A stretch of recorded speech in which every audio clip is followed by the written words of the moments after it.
د مې 18 د موزیم نړیواله ورځ ده.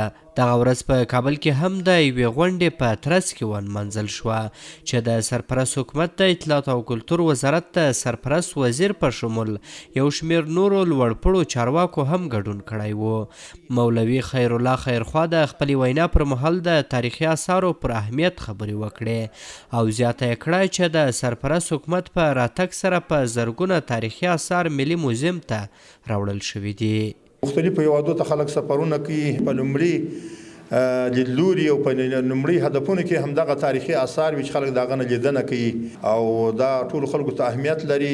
همداراز دغه د حفاظت او دغه د ساتلو او دغه د ترمیمولو د خوندیتوب دغه لومړیتوب هم باید د ټولو سره ورسره وي. د افغانستان اسلامي امارت چې راغلی دی په دغه درو کلونو کې تقریبا شاوخوا 15,000 آثار قدیمه چې د ولایتونو او مساینک سره نقل شوي دي او د موزیم ته 15,000 انتقال د نورو ځایونو څخه د 2,000 ترمیم 1,500 د قاچاقونکو د لارو څخه د لاسو سره ایستل شوي دي. په دغه نمانځ غونډه کې د ملي موزیم رئیس وویل چې اوس مهال په دغه موزیم کې له شته اثارو څخه په مسلکي ډول ساتنه کیږي او هره ورځ ګڼ کسان له دغه اثارو څخه د لیدنې لپاره راځي.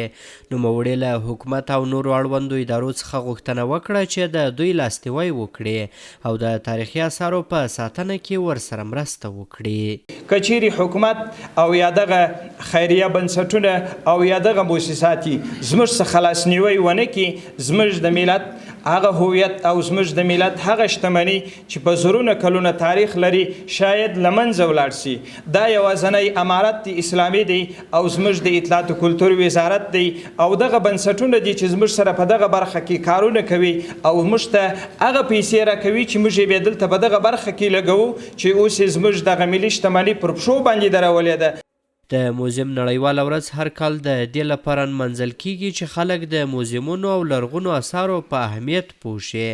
سږکال په کابل کې دغه ورځ په داسې حال کې ونمانځل شوه چې په ملي موزیم کې د برنز دورې او آی خانم په نامه نندارتونونه هم پرانیستل شول.